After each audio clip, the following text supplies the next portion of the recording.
ಬರುವಂತ ನಿನ್ನೆಯವರೆಗೆ ನಮ್ಮ ಶಾಸಕರ ಮೇಲೆ ಹಲ್ಲೆ ಆಗಿದೆ.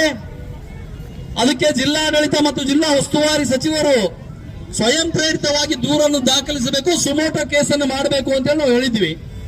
ಮಾಡಲಿಲ್ಲ ಅಂದ್ರೆ ನಾವು 12ನೇ ತಾರೀಕಿಗೆ ನಾವು ದೊಡ್ಡ ಹೋರಾಟ ಮಾಡ್ತೀವಿ ಅಂತ ಒಂದು ಕರೆಯನ್ನು ಕೊಟ್ಟಿದ್ದೀವಿ. ಆದ್ರೆ ಈ ಕುರುಡು ಸರ್ಕಾರ, ಈಗಾಗಲೇ ಕಲ್ಲೂರು ಸಾಹೇಬ್ ಹೇಳಿದ್ರು, ಈ ಕುರುಡು ಸರ್ಕಾರಕ್ಕೆ ಏನು ಕಾಣ್ತಾ ಇಲ್ಲ.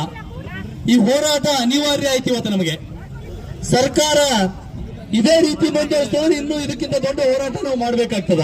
ಈಗಾಗಲೇ ನಮ್ಮ ನಾಯಕರು ಹೇಳಿದ್ದಾರೆ, ಯಡಿಯೂರಪ್ಪನವರು ಬರ್ತಾರ, ವಿಜೇಂದ್ರ ಬರ್ತಾರ ಅಂತೇಳಿ. ಸಿದ್ದು ಪಾಟೀಲ್ ಮೇಲೆ ಹಲ್ಲೆ ಮಾಡ್ಲಿಕ್ಕೆ ಕಾರಣ ಏನು ಅನ್ನೋದನ್ನು ಒಂದು ಸ್ವಲ್ಪ ಪ್ರಾಸ್ತಾವಿಕವಾಗಿ ನಾನು ಹೇಳ್ತೀನಿ. ಬೀದರ್ ಜಿಲ್ಲೆಯ ಬೀದರ್ ನಗರದ ಪ್ರಮುಖ ಸ್ಥಳ ಚಿಕ್ಕಪೇಟ್ ಮತ್ತು Guru Nanak colony, Guru Nanak convention hall ಅಂತ ಹೇಳಿದ್ರೆ ಅದ್ರ ಹಿಂದ್ಗಡೆ ಇರುವಂತಹ ಒಂದು ಜಮೀನು 48 ಎಕರೆ 48.5 ಎಕರೆ ಜಮೀನನ್ನು ಹಿಂದೆ ಗುರುನಾನಕ ದೇವ ಟ್ರಸ್ಟ್ ಅನ್ನುವ ಹೆಸರಿನಲ್ಲಿ ಸುಮಾರು 30 ವರ್ಷಗಳ ಹಿಂದೆ ಅದನ್ನು ಒಂದು ಮೆಡಿಕಲ್ ಕಾಲೇಜು ಪ್ರಾರಂಭಿಸಬೇಕಾಗಿ ದಿವಂಗತ ಸರ್ದಾರ್ ಜೋಗ ಸಿಂಗ್ ಅವರು ಖರೀದಿ ಮಾಡಿದ್ರು. ಬೀದರ್ ಜಿಲ್ಲೆಯ ಜನತೆಗೆ ಒಳ್ಳೇದಾಗ್ಲಿ, ಇಲ್ಲಿನ ವಿದ್ಯಾರ್ಥಿಗಳೇ ಆಗ್ಲಿ ಅಂತ ಟ್ರಸ್ಟ್ ಹೆಸರ ಮೇಲೆ ಖರೀದಿ ಮಾಡಿದ್ರು. ಇವತ್ತು ಆ ಟ್ರಸ್ಟ್ ನ ಅಧ್ಯಕ್ಷರು ಮರುದಿವಸ ಒಂದು ಸ್ಟೇಟ್ಮೆಂಟ್ ಕೊಟ್ರು, ನಾನು ಹೋರಾಟ ಮಾಡ್ತೀವಿ ಅಂದ ನಂತರ. ಅವ್ರು ಏನ್ ಹೇಳಿದ್ರು ಅಂದ್ರೆ, ಕುಂಬಳಕಾಯಿ ಕಳ್ಳ ಅಂದ್ರೆ ಬಂದು ಮುಟ್ಕೊಂಡು ನೋಡಿದಂಗ, ನಮ್ಮ ಜಮೀನಿಂದು ಯಾವುದೇ ತಪ್ಪು ಇಲ್ಲ, ನಮ್ದು ಯಾವುದೂ ಇದು ಇಲ್ಲ, ಅದಕ್ಕಾಗಿ ಆ ಜಮೀನಿನ ಬಗ್ಗೆ, ನಮ್ಮ ಪ್ಲಾಟ್ಗಳ ಬಗ್ಗೆ ಜನರಿಗೆ, ಜಿಲ್ಲೆಯ ಜನತೆಗೆ ತಪ್ಪು ಮಾಹಿತಿ ಕೊಡಬೇಡ್ರಿ ಅಂತ ಹೇಳಿ. ಯಾಕಂದ್ರೆ ಇವತ್ತು 50 ಲಕ್ಷ ರೂಪಾಯಿ ಒಂದು ಪ್ಲಾಟ್ ಮಾರ್ಲತ್ತಾರ. ಅವ್ರು ಎಲ್ಲರೂ ಸ್ವಲ್ಪ ಸರಿಯಾಗಿ ಗಮನಿಸಬೇಕು. 50 ಲಕ್ಷ ರೂಪಾಯಿ ಒಂದು ಪ್ಲಾಟ್ ಮಾರ್ಲತ್ತಾರ. ಅಲ್ಲಿ 1,000 ಪ್ಲಾಟ್ ಆಗ್ಯಾವ, 500 ಕೋಟಿ ರೂಪಾಯಿ ಅದ. ಆ ವ್ಯಕ್ತಿ ನನ್ನ ಕೈಲಾಗಲ್ಲ ಅಂತೇಳಿ ಈ ಜಿಲ್ಲೆಯ ಒಂದು ಸ್ವಲ್ಪ ಬಲಿಷ್ಠ ರಾಜಕಾರಣಿಗಳು ಯಾರ ಅವ್ರಿಗೆ ಪಾರ್ಟ್ನರ್ಶಿಪ್ ತಗೋಬೇಕಂತ ತಗೊಂಡ. ಆ ಪಾರ್ಟ್ನರ್ಶಿಪ್ ತಗೊಂಡು ಅವ್ರು ಇಲ್ಲಿಗಲ್ ಕೆಲಸ ಮಾಡ್ಲತ್ತಾರ. ಲೇಔಟ್ ಆಗಲ್ಲ ಅದು, ಆದ್ರೆ ಆ ಜಾಗಕ್ಕೆ ಲೇಔಟ್ ಮಾಡ್ಲಿಕ್ಕೆ ಹೊಂಟಾರ. ಆ ಲೇಔಟ್ ಯಾಕೆ ಮಾಡ್ತಾ ಇದ್ದೀರಿ, ಸರ್ಕಾರಕ್ಕೆ ಹಾನಿ ಮಾಡ್ಲತ್ತಾರ ಅಂತ ನಮ್ಮ ಶಾಸಕರು ಕೇಳ್ಯಾರ. ಇದು ಮೊದಲನೇ ಭಾಗ. ಇದಕ್ಕಿಂತ ಒಂದು ಸಣ್ಣ ಉದಾಹರಣೆ ಹೇಳ್ತೀನಿ. ನಮ್ಮೂರಲ್ಲಿ ಹುಡುಗಿಯಲ್ಲಿ, ಹುಮ್ನಾಬಾದ್ ತಾಲೂಕಿನ ಹುಡುಗಿಯಲ್ಲಿ ಒಂದು ಕರಿಬಸವೇಶ್ವರ ಹಾಲು ಉತ್ಪಾದಕರ ಸಹಕಾರ ಸಂಘ ಅಂತ ಹೇಳಿದ್ರು. ಬಹಳ ಹಳಿದದ. ಹಿಂದೆ ದೇವೇಂದ್ರಪ್ಪನವರು ಅಂತ ನಮ್ಮ ಜಿಲ್ಲೆಯಲ್ಲಿ ಬಹಳ ದೊಡ್ಡ ರಾಜಕಾರಣಿ ಇದ್ದರು. ಅವರು ಕಾಂಗ್ರೆಸ್ ಪಕ್ಷದಲ್ಲೇ ಇದ್ದರು. ಅದು ಒಳ್ಳೆ ಹಾಲು ಉತ್ಪಾದಕ, ಇಡೀ ರಾಜ್ಯಕ್ಕೆ ಒಳ್ಳೇದಿತ್ತು. ಅದಕ್ಕಾಗಿ KMF ನಮ್ಮ ಭಾಗಕ್ಕೆ ಬಂತು. ನಮ್ಮ ಹುಡುಗಿಯಲ್ಲಿ ಒಂದು ಚಿಲ್ಲಿಂಗ್ ಸೆಂಟರ್ ಮಾಡಬೇಕಿತ್ತು. ಅವ್ರು ಏನ್ ಮಾಡಿದ್ರು, 1 ಎಕರೆ ಜಮೀನ್ ಖರೀದಿ ಮಾಡಿದ್ರು ಹೈವೇ ಮ್ಯಾಗ. ಆ ಸೊಸೈಟಿ ಫಾಯ್ದಾ ಬಂದಿ ರೊಕ್ಕದಾಗ ಆ 1 ಎಕರೆ ಜಮೀನ್ ಖರೀದಿ ಮಾಡಿ ಒಂದು ಚಿಲ್ಲಿಂಗ್ ಸೆಂಟರ್ ಕಟ್ಕೊಟ್ರು. ಅದಕ್ಕೆ ಆ ಚಿಲ್ಲಿಂಗ್ ಸೆಂಟರ್ ಕಟ್ಟಿದ ಮ್ಯಾಗ ಅವ್ರು KMF ಹೋದ್ರೆ ಎಣ್ಣೆ ಇದ್ರೆ ನಮ್ಗೆ ಕಿರಾಯ ತಗೊಳ್ಳೋ ಬರ್ತಿಲ್ಲ, ಬರಲ್ಲ ಅಂತ ಹೇಳಿ ಅವ್ರು 4-5 ವರ್ಷ बाद ಅದಕ್ಕೆ ಎಣ್ಣೆಗೆ ಅಪ್ಲೈ ಮಾಡಿದ್ರು.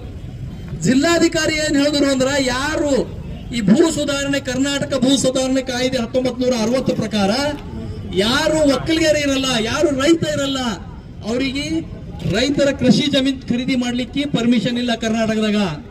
ಅದಕ್ಕಾಗಿ ಇದು ನಿಮ್ಮ ಜಮೀನಲ್ಲ, ಸರ್ಕಾರಿ ಜಮೀನ್ ಅಂತ ಮಾಡಕ್ದಿರ. ಮೊನ್ನೆ ನಮ್ಮ ಊರಲ್ಲಿ ಹೈವೇ ದೊಡ್ಡದಾಗ್ತಾ ಇದ್ದಾಗ ಆ ಜಮೀನ್ ಕೂಡ ಹೋಯ್ತು. ಯಾವ ರೈತರ ಜಮೀನ್ ಹೋಗಿ ಅವರಿಗೆಲ್ಲ ರೊಕ್ಕ ಬಂದವ, ಆದ್ರೆ ಆ ಜಮೀನಿಗೆ ದುಡ್ಡು ಬರ್ಲಿಲ್ಲ. ಸರ್ಕಾರಿ ಜಮೀನ್ ಅಂತ ಇದ್ವಿ, ಸೊಸೈಟಿಗೆ ಬರ್ಲಿಲ್ಲ. ಆ ರೀತಿ ಕಾನೂನು ಏನಿದೆ, ರೈತನಿಗೆ ಮಾತ್ರ ಭೂಮಿ ಖರೀದಿ ಮಾಡ್ಲಕ್ ಬರ್ತದೆ, ಯಾವುದೇ ಸೊಸೈಟಿಗೆ, ಟ್ರಸ್ಟಿಗೆ ಖರೀದಿ ಮಾಡ್ಲಕ್ ಬರಲ್ಲ. ನಿಮ್ಮ ಗುರುನಾನಕ್ ಝೀರಾ ಸಾಹಿಬ್ ಕಮಿಟಿ ಏನದ, ನಿಮಗೂ ರೈತರ ಜಮೀನು ಖರೀದಿ ಮಾಡ್ಲಿಕ್ಕೆ ಬರಲ್ಲ. ಆ ಜಮೀನ್ ನಿಮ್ಮ ಜಮೀನಲ್ಲ, ಸರ್ಕಾರಿ ಜಮೀನ್ ಆಗಬೇಕು.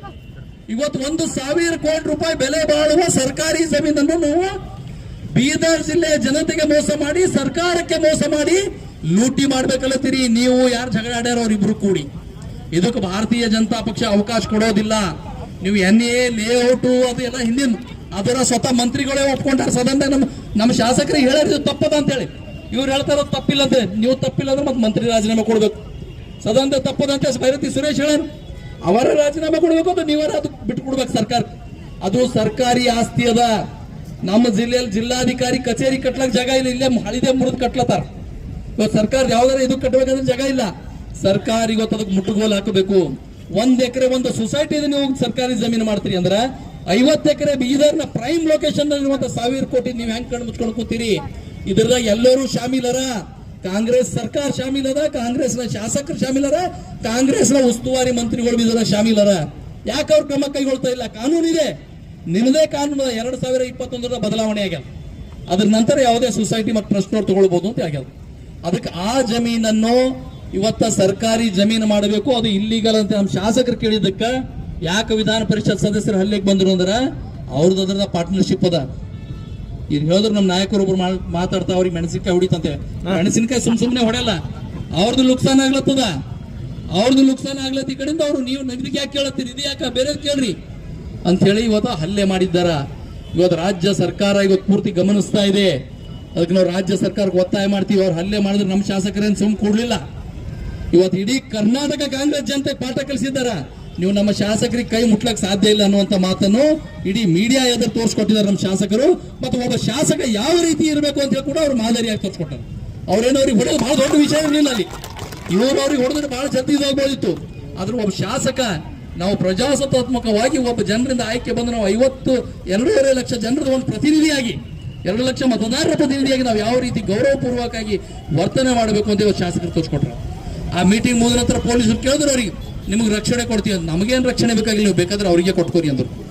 ಅವ್ರು SP ಅದನ್ನ ಬೈದ್ರು, ನೀವು ಯಾಕೆ ಹುಮ್ಮನ ಬತ್ತಾಗ 144 ಹಚ್ಚಿರಿ ಅಂತ ಹೇಳಿ.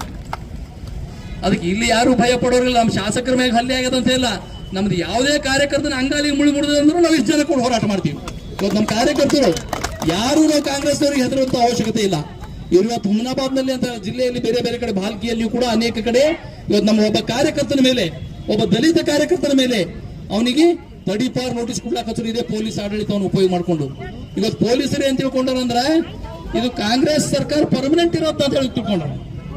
ಮುಂದೆ ನಮ್ಮ ಸರ್ಕಾರ ಬರೋತ್ತ ನೀವು ಬೀಜರ ಲೆಕ್ಕ ಹಾಕಿ ಕೆಲಸ ಮಾಡ್ರಿ. ನಾ ಎಲ್ಲಾ ಪೊಲೀಸರ ಬಗ್ಗೆ ಹೇಳ್ತಾ ಇಲ್ಲ, ಅನೇಕ ಜನ ಪೊಲೀಸರು ಅದೇ ರೀತಿ ಕೆಲಸ ಮಾಡ್ತಾ ಇದ್ದೀರಿ. ಇವತ್ತು ಬಳ್ಳಾರಿಯಲ್ಲಿ ನಮ್ಮ ಶಾಸಕರ ಮೇಲೆ ಹಲ್ಲೆ ಆಗಿದೆ. ಗುಂಡು ಹೊಡೆದಿದ್ದು ಓಪನ್ ಆಗಿ ತೋರಿಸ್ತಾ ಇದ್ದಾರ. ಪೆಟ್ರೋಲ್ ತುಂಬಿದ ಬಾಟಲಿಗಳು ಆಟೋದಲ್ಲಿ ತುಂಬಿದ ನಿಮ್ದೇ ಪೊಲೀಸರಲ್ಲಿ ನಾಶ ಪಡಿಸ್ಯಾರ. ಆದ್ರೂ ಕೂಡ ನಮ್ಮ ಶಾಸಕರು ಕಂಪ್ಲೇಂಟ್ ಕೊಟ್ಟರು ತಗೊಂಬಲ್ರಿ, ನಮ್ಮ ಶಾಸಕರ ಮೇಲೆ ಕಂಪ್ಲೇಂಟ್ ಮಾಡ್ತೀವಿ.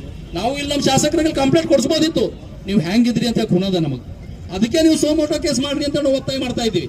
ನೀವು ನಾವು ಶಾಸಕರು ನಮ್ಮ ಶಾಸಕರು ಏನಾದ್ರು ಕೇಸ್ ಕೊಡ್ತಿರೋದ್ರ, ನೀವು 3 ವರ್ಷ ಕೇಸ್ ಕೊಟ್ಟು 3 ಒಂದೊಂದು ಮಾಡ್ತಿದ್ದೀರಿ, ಆದ್ರೆ ನಮ್ಮ ಕೇಸ್ ನೀವು ತಗೋತಿದ್ದಿಲ್ಲ.